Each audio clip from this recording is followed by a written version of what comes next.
So I've only read like 35 pages, but I've come here to play tennis with my friends and I'm cutting it really, really close.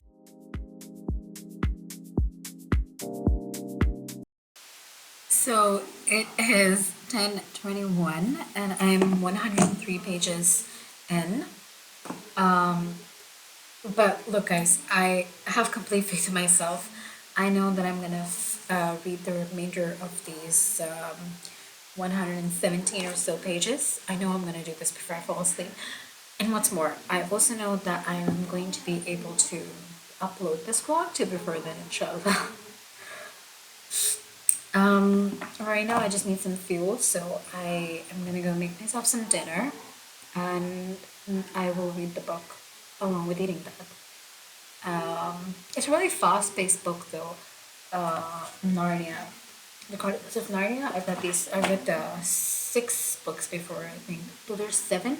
Not sure if I read the 7th one because it was a little bit, had a little bit different tone than the others, right? However, this is the one before the first one, so you could call it like 0.5.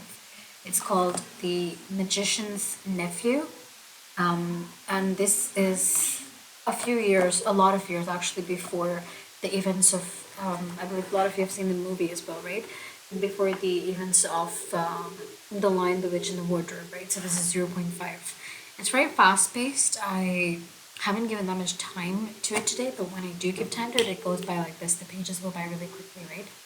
Okay, see you. Hello guys, so it turned out that I was not able to complete the book last night, but I am on page 183 and about to complete it. And guys, it is unfortunately the next day, but however, I did complete this book, so I will allow it to be called a success.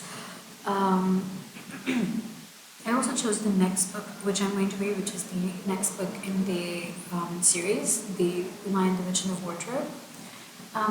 I will give this book, however, 4 stars.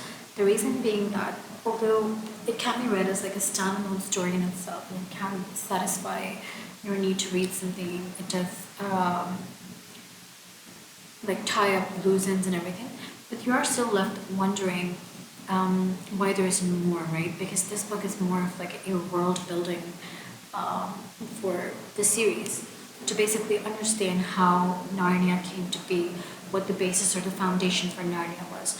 So although the writing was beautiful, it was very easy to read, very like flowy and smooth, but I was left wanting more, which is in some cases nice. But in this case, I was wanting more from this book. Like I was wanting a little bit more detail, a little less mythical, a little more solid, I would say. Although mythical and sort of, left to the imagination is always nice, but I just still wanted more from this, right? And there could have been more.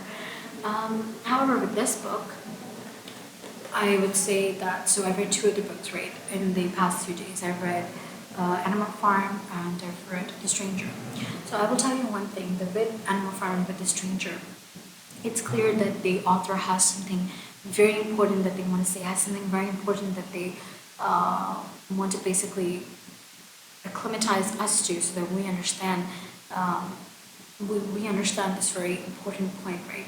For instance, with the Animal Farm, it was with politicism and how basically the common classes are treated, or how the bourgeois basically treat the common man. And then with The Stranger, it was all about the depression, alienation, indifference, all those sort of feelings, existentialism.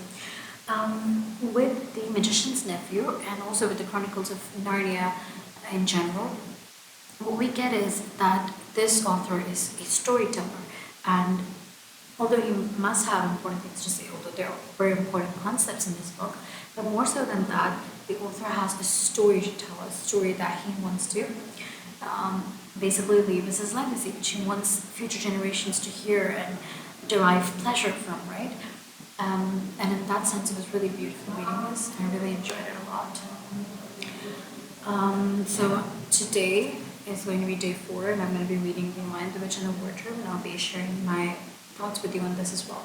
Again, these 2 are rereads. but I think I enjoyed them more the second time than I did the first. And I definitely think I'll be reading these books many, many times over, and watching the films as well many, many times over. The films were ones that I grew up with. I don't believe there's a film of The Magician's Nephew, but The Lion, the Witch, and the Wardrobe. It was such a scary film in my childhood. We used to be given these films to watch in our summer vacation homework, and they were very enjoyable, but also watching at night as a child, very terrifying as well, seeing all the scenes, all the events unfold. Okay, another positive day of reading, alhamdulillah. I'll see you in the next video. Thank you.